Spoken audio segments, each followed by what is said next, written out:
जय हिंद सभी को। कैसे हो आप सभी लोग? का हाल बा? बढ़िया। अच्छा होगा सभी का हालचाल। और तैयारी कैसे चल रहा है? बढ़िया। उम्मीद करता हूँ कि सारे लोग का अच्छी तैयारी चल रहा होगा। ठीक है, तो ये जो मैं सीरीज़ चला रहा हूँ टी सीरीज़, सबको पता है कि मैं आपके 10-15 मिनट ख़राब होने वाले, बर्बाद होने वाले टाइम को बचाने के लिए मैं सीरीज़ चला रहा हूँ। और इस 10-15 मिनट में मैंने इस सीरीज़ में मैंने सारे लेटेस्ट क्वेश्चन जो पूछे गए हैं 2020, 21, 22, 23, 24, 25, 26 तक, यानी कि मैं 24 से 26 के करा रहा हूँ। जो आपको इसमें जो क्वेश्चन मिलेंगे 2024 के, 2025 के, 2026 के क्वेश्चन मिलेंगे, सारे लेटेस्ट क्वेश्चन मिलेंगे आपको। और हर एक एग्ज़ाम से जो रिपीटेड क्वेश्चन है हर एग्ज़ाम में, वे सारे क्वेश्चन इसमें मिलेंगे। ठीक है, तो ये आपके लिए बहुत इंपॉर्टेंट है, बहुत महत्वपूर्ण है। आप किसी भी एग्ज़ाम की तैयारी करते हो, इस टी सीरीज़ को ज़रूर देखो। कितने मिनट टाइम, मात्र 15 मिनट में आपके 30 क्वेश्चन, वो भी मैं डीप से बताता हूँ। ठीक है, तो चलते हैं आज की इस टी सीरीज़ में और देखते हैं आज का पहला क्वेश्चन। तो आज का जो पहला क्वेश्चन है वो है कि भारतीय संविधान का अनुच्छेद 40 किससे संबंधित है? जो आर्टिकल 40 है वो किससे संबंधित है? तो आर्टिकल 40 के जो राज्य के नीति निर्देशक तत्व यानी जो डीपीएसपी के अंतर्गत आता है, जो राज्य को ग्राम पंचायत के गठन और उन्हें स्वायत्त शासन की इकाई के रूप में कार्य करने की शक्ति देने का निर्देश देता है। ठीक है, यानी कि ग्राम पंचायत का गठन इसमें जो आर्टिकल 40 में, डीपीएसपी के 40 में की गई है। जो सही आंसर हो जाएगा वो जगह बी, ग्राम पंचायतों का संगठन। ठीक है, ग्राम पंचायतों का संगठन। आगे ये क्वेश्चन देख सकते हो, 2024 का सीजीएल का है। ठीक है, आगे कि भारतीय संविधान में संशोधन करने की संसद की शक्ति किस अनुच्छेद में दी गई? भारतीय संविधान में संशोधन करने की शक्ति किस अनुच्छेद को दी गई है? तो आपके मैं बता दूं कि संविधान के जो भाग 20 है उसके आर्टिकल 368 के तहत संसद को संविधान में संशोधन करने की शक्ति प्राप्त है। ठीक है,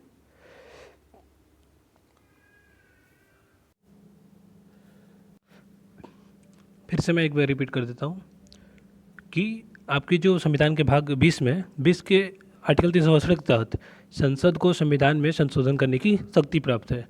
ठीक है, जिसका जो सही आंसर हो जाएगा आर्टिकल 368 हो जाएगा। ठीक है, आगे देखते हैं। आया क्वेश्चन है कि भारतीय संविधान की किस अनुसूची में दल बदल विरोधी कानून का प्रावधान दिया गया है? दल बदल विरोधी कानून की चर्चा है। तो आपके 10वीं अनुसूची जो 52वें संविधान संशोधन 1985 द्वारा जोड़ा गया है, उसमें दल बदल विरोधी कानून का चर्चा की गई है। ठीक है, 10वीं अनुसूची में। तो इसका सही आंसर हो जाएगा सी, 10वीं अनुसूची। क्वेश्चन देख सकते हो, यूपीपीएससी प्री 2024 का है और सीजीएल 2025 का क्वेश्चन पूछा है। ठीक है, आगे क्वेश्चन देखते हैं। आगे है कि निम्नलिखित में से कौन सा मौलिक कर्तव्य भारतीय संविधान में शामिल नहीं है? कौन सा मौलिक कर्तव्य भारतीय संविधान में शामिल नहीं है? तो इसका जो सही आंसर हो जाएगा वो हो जाएगा आपका इसका सी, आयकर यानी इनकम टैक्स का भुगतान करना। मैं बता दूं कि जो स्वर्ण सिंह समिति सिफारिश के द्वारा 42वां संविधान संशोधन 1976 के द्वारा आपके भाग 4A को जोड़ा गया था, जिसमें 11 मौलिक कर्तव्य शामिल थे और इसमें आपके टैक्स देना शामिल नहीं था। जो स्वर्ण सिंह समिति इसकी सिफारिश की थी, लेकिन इसे स्वीकार नहीं की थी आपके टैक्स देने की। ठीक है, तो ये आपके मौलिक कर्तव्य में शामिल नहीं है। ठीक है, आगे देखते हैं। आगे कि स्वतंत्र भारत का पहला विधि आयोग कब स्थापित किया गया था? स्वतंत्र भारत का पहला विधि आयोग कब स्थापित किया गया था? तो स्वतंत्र का पहला विधि आयोग आपके 1955 में 3 साल के कार्यकाल के लिए गठित किया गया था। ठीक है, 3 साल के कार्यकाल के लिए गठित किया गया था, जिसके अध्यक्ष थे भारत के तत्कालीन महान्यायवादी यानी attorney general M C Setalvad थे। ठीक है, MC शीतलवाड़। तो इसकी कब पहली विधि आयोग 1955 में 3 साल कार्यकाल के लिए गठित किया गया था। कब किया गया था? 1955 में 3 साल के लिए। तो इसका सही आंसर हो जाएगा सी। ठीक है, सी। आगे आया क्वेश्चन है, भारतीय संविधान की प्रस्तावना में समाजवादी पंथ निरपेक्ष शब्द किस संशोधन द्वारा जोड़ा गया है? जो समाजवादी और पंथ निरपेक्ष शब्द जोड़ा गया है, किस संशोधन द्वारा जोड़ा गया है? तो 42वां संविधान संशोधन 1976 के द्वारा प्रस्तावना में 3 शब्द जोड़े गए थे, समाजवादी, पंथ निरपेक्ष और अखंडता। और इसे 42वां संविधान संशोधन को मिनी कॉन्स्टिट्यूशन भी कहते हैं, क्योंकि आपके इस संविधान संशोधन द्वारा बहुत कुछ बदलाव किए गए थे। ठीक है, बहुत कुछ जोड़े गए थे। तो इसका जो सही आंसर हो जाएगा 42वां संविधान संशोधन 1976 के द्वारा, यानी कि बी सही आंसर हो जाएगा। ठीक है, आगे ये क्वेश्चन देख सकते हो किस एग्जाम में पूछा गया, बीपीएससी 2023 का, आपके रेलवे ग्रुप डी 24 का, सारे लेटेस्ट क्वेश्चन है और वो रिपीटेड क्वेश्चन भी है। ठीक है, आगे है कि भारत के राष्ट्रपति को सर्वोच्च न्यायालय के न्यायाधीश की नियुक्ति करने की शक्ति किस अनुच्छेद में दी गई है, यानी चर्चा है। तो आपकी 124 के 2 के तहत भारत के राष्ट्रपति को उच्चतम न्यायालय यानी सुप्रीम कोर्ट के न्यायाधीश की नियुक्ति करने की अधिकार प्राप्त है। तो इसका जो सही आंसर हो जाएगा वो हो जाएगा 124 का बी, यानी कि ए इसका करेक्ट आंसर हो जाएगा। आगे, भारतीय संविधान का कौन सा अनुच्छेद अस्पृश्यता के उन्मूलन से संबंधित, अस्पृश्यता के उन्मूलन से संबंधित है? तो आपके आर्टिकल 17 अस्पृश्यता यानी छुआछूत को समाप्त करना है। ठीक है, और किसी भी रूप में इसका आचरण प्रतिबंधित करता है। ठीक है, यह एक पूर्ण मौलिक अधिकार है, यह एक पूर्ण मौलिक अधिकार है। और आपके अस्पृश्यता का अंत किस में है? आर्टिकल 17 में दी गई है। इसके अगर कोई उल्लंघन करता है तो उससे 500 रुपये का जुर्माना या 6 महीने का जेल होता है, या फिर दोनों हो सकता है। ठीक है, तो ये क्वेश्चन देख सकते हो एनटीपीसी 2024 CBT 1 का मार्च 2026 का क्वेश्चन है, देख सकते हो। मैं सारे लेटेस्ट क्वेश्चन करा रहा हूँ। आगे क्वेश्चन है कि भारतीय संविधान का कौन सा भाग, भारतीय संविधान के कौन सा भाग पंचायत से संबंधित है? कौन सा भाग पूछ रहा है? तो आपके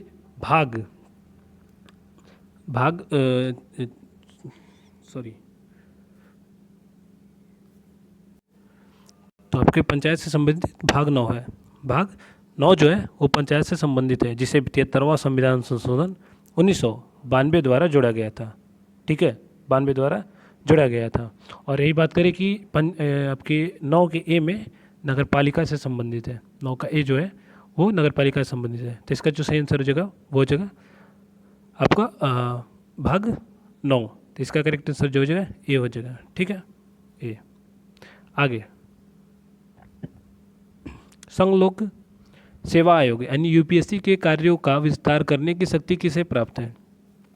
संघ लोक सेवा आयोग के कार्यों का विस्तार करने की शक्ति किसे प्राप्त है?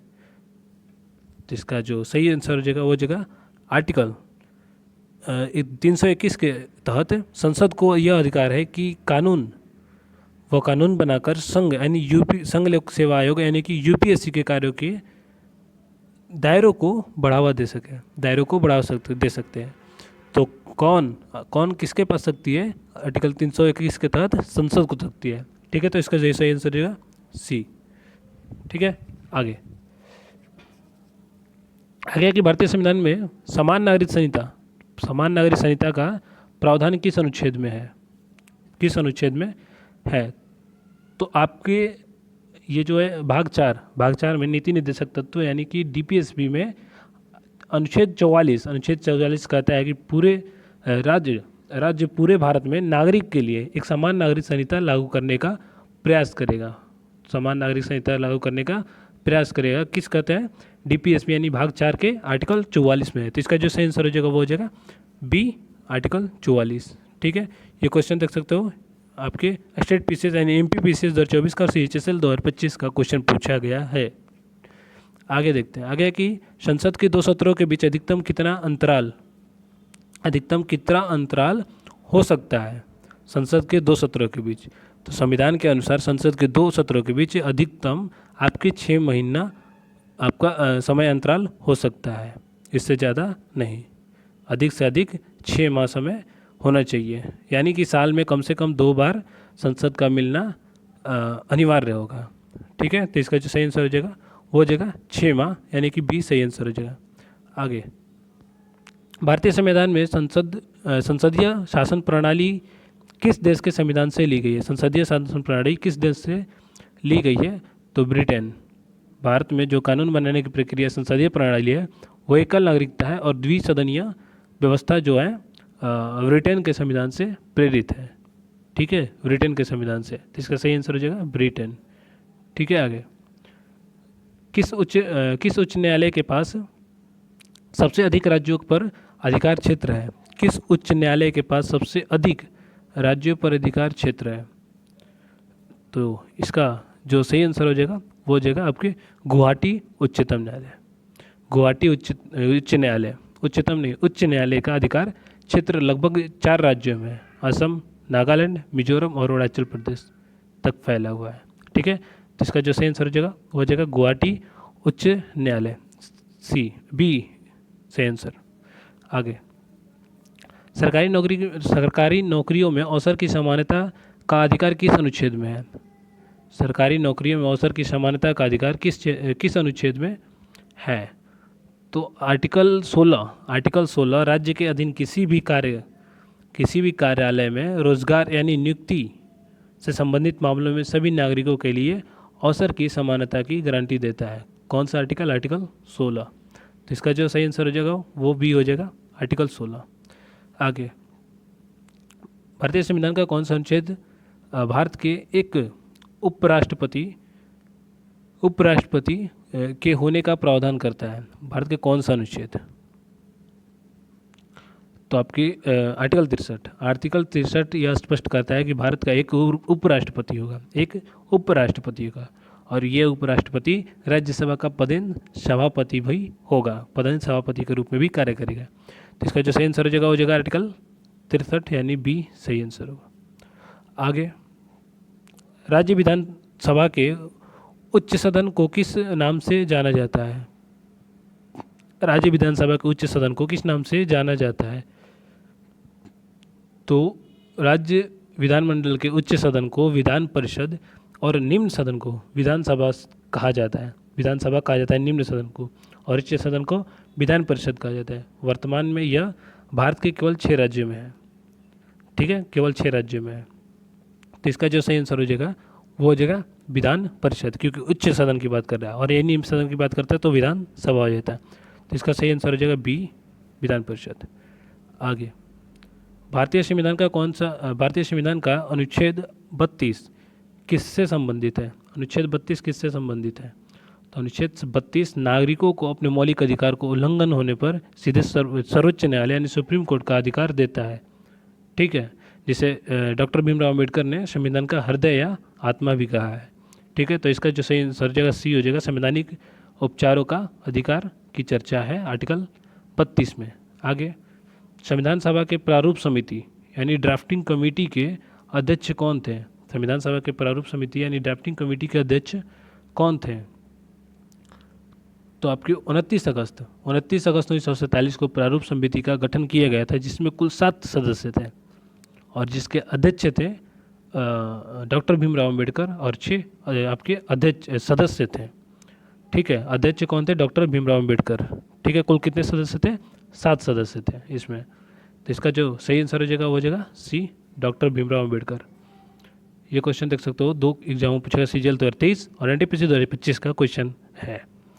आगे राष्ट्रीय आपातकाल के दौरान कौन से मौलिक अधिकार निलंबित नहीं किया जा सकता है? यानी राष्ट्रीय आपातकाल जब लगेगा, यानी नेशनल इमरजेंसी के दौरान भी आपके कौन सा मौलिक अधिकार है जिसे निलंबित नहीं किया जा सकता है? तो 44वां संविधान संशोधन 1978 के द्वारा यह नियम बनाया गया था कि आर्टिकल जब 352 यानी राष्ट्रीय आपातकाल लागू होगी तो आर्टिकल 20 यानी अपराधों के लिए दोष सिद्ध के जो संबंध में संरक्षण है, और आर्टिकल 21 प्राण एवं दैहिक स्वतंत्रता की चर्चा की है, इसे निलंबित नहीं किया जाएगा। यानी आर्टिकल 20 और 21 को निलंबित नहीं किया जाएगा जब आर्टिकल 352 यानी कि राष्ट्रीय आपातकाल लागू होगा। ठीक है, तो इसका जो सही आंसर हो जाएगा वो हो जाएगा आपका आर्टिकल 20 और 21 यानी सी सही आंसर हो जाएगा। आगे भारत के मुख्य विधि अधिकारी, भारत का मुख्य विधि अधिकारी कौन होता है? मुख्य विधि अधिकारी कौन होता है भारत का? तो भारत का जो मुख्य विधि अधिकारी होता है वो होता है भारत का महान्यायवादी। भारत का महान्यायवादी भारतीय संविधान के आर्टिकल 76 के तहत भारत का महान्यायवादी देश का एक सर्वोच्च कानून अधिकारी भी होता है और जिसकी नियुक्ति राष्ट्रपति के द्वारा की जाती है। ठीक है, जिसकी नियुक्ति राष्ट्रपति के द्वारा की जाती है। तो इसका जो सही आंसर हो जाएगा भारत का महान्यायवादी यानी अटॉर्नी जनरल, इसका सही आंसर हो जाएगा। ठीक है, आगे। किस समिति की सिफारिश पर भारतीय संविधान में मौलिक कर्तव्य को जोड़ा गया था? किस समिति की सिफारिश पर? मैंने अभी बताया कि आपके जो डीपीएसपी यानी कि नीति निर्देशक तत्व हैं, जो आर्टिकल जो भाग 4 में चर्चा की गई है, वो आपके स्वर्ण सिंह समिति, सरदार स्वर्ण सिंह समिति के गठन पर इसे जोड़ा गया था। वर्ष 1976 में आपातकाल के दौरान तत्कालीन सरकार ने स्वर्ण सिंह समिति का गठन किया, जिसकी सिफारिश 42वें संविधान संशोधन द्वारा 10 मौलिक कर्तव्य जोड़े गए थे और बाद में 11 जोड़े गए। ठीक है, तो जो आपके मौलिक कर्तव्य थे वो 10 ही थे। किस समिति के द्वारा जोड़ी गई थी? स्वर्ण सिंह समिति के द्वारा जोड़ी गई थी। तो इसका जो सही आंसर जो हो जाएगा वो जगह सी, सरदार स्वर्ण सिंह समिति। ठीक है, आगे। भारत के राष्ट्रपति और उपराष्ट्रपति दोनों के पद खाली होने पर राष्ट्रपति के रूप में कौन कार्य करेंगे? जब राष्ट्रपति और उपराष्ट्रपति का पद दोनों खाली हो जाता है तो राष्ट्रपति के रूप में कार्य कौन करेंगे? तो मैं बता दूं कि यदि राष्ट्रपति और उपराष्ट्रपति दोनों अनुपस्थित हो तो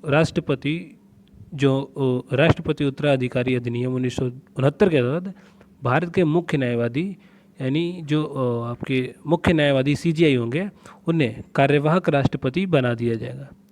ठीक है, कार्यवाहक राष्ट्रपति के रूप में कार्य करेंगे। तो इसका जो सही आंसर हो जाएगा वो बी हो जाएगा, सी नहीं बी। सीजीआई को कार्यवाहक के रूप में बना दिया जाएगा। ठीक है, आगे। भारतीय संविधान की 8वीं अनुसूची में वर्तमान में कुल कितने भाषाएं शामिल हैं? वर्तमान की बात कर रहा है, आठवीं अनुसूची में वर्तमान की बात कर रहा है। तो जैसा कि मैं बता दूं कि जो मूल की बात करें, 8वीं अनुसूची में आपकी 14 भाषाएं मूल भाषा थी। मूल में 14 भाषाएं थी, लेकिन इसे कई संविधान संशोधन के द्वारा कुल अभी तक वर्तमान में 22 भाषाएं आपके आधिकारिक रूप से भाषाएं दर्ज की गई है। कुल 22 भाषाएं हैं। ठीक है, और इसमें आप अंग्रेजी शामिल नहीं है और भोजपुरी वगैरह भी शामिल नहीं है। ठीक है, तो वर्तमान में कितनी भाषाएं हैं? इसमें 8वीं अनुसूची में कितनी भाषाएं शामिल की गई हैं? 22। वर्तमान में 22 हैं। मूल की बात करें तो 14 थी। आगे। भारतीय संविधान के अनुसार लोकसभा में सीटों का अधिकतम, भारतीय संविधान के अनुसार लोकसभा में सीटों की अधिकतम संख्या कितनी निर्धारित है? कितनी निर्धारित है? तो 144वां संविधान संशोधन 2019 द्वारा 2 Anglo Indian and 2 Anglo Indian जो के आरक्षण को जो मिलते थे वो समाप्त कर दिया गया 2019 में। और इसके बाद अब लोकसभा की जो अधिकतम संख्या है वो 550 तय की गई है, 550 की गई है। 530 आपके राज्यों से और 20 केंद्र शासित प्रदेश से है। तो अधिकतम जो है 550 है। तो इसका जो सही आंसर हो जाएगा सी, 550। ठीक है, ये आपके एनटीपीसी सीबीटी 1 के मार्च 26 का क्वेश्चन है। आगे। शिक्षा का अधिकार किस वर्ष मौलिक अधिकार बना दिया गया था? शिक्षा का अधिकार जो है किस वर्ष मौलिक अधिकार बना दिया गया था? तो कि आपकी 86वां संविधान संशोधन 2002 के द्वारा आर्टिकल 21 जो है 21 से 6 से 14 वर्ष के बच्चों के लिए मुफ्त और अनिवार्य शिक्षा जोड़ा गया था। लेकिन यह कानून आपके पूरे देश में 1 अप्रैल 2010 से प्रभावी रूप से लागू हुआ था। 2010 से प्रभावी रूप से लागू हुआ था। तो ये आपके 2000, इसका जो सही आंसर हो जाएगा वो हो जाएगा डी, 2010। ठीक है, आगे। राज्य के नीति निर्देशक तत्व यानी डीपीएसपी के किस देश के संविधान से उधार लिए गए हैं? किस देश के संविधान से उधार लिए गए डीपीएसपी? तो आपके जो भारतीय संविधान के भाग 4 हैं, भाग 4 जो है, जो इसमें आर्टिकल आपके 36 से 51 तक चर्चा है, वो राज्य के नीति निर्देशक तत्व यानी डीपीएसपी जो है वो आयरलैंड के संविधान से लिए गए हैं। आयरलैंड के संविधान से लिए गए, तो इसका सही आंसर जो है ए, आयरलैंड के संविधान से। आगे। किसी राज्य में राष्ट्रीय शासन लगाने की सिफारिश राष्ट्रपति से कौन करता है? किसी राज्य में राष्ट्रपति शासन लगाने की सिफारिश राष्ट्रपति से कौन करता है?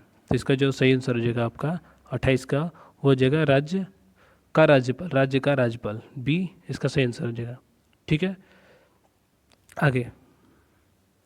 भारत के मुख्य चुनाव आयुक्त का कार्यकाल कितना होता है? भारत के मुख्य चुनाव आयुक्त का कार्यकाल कितना होता है?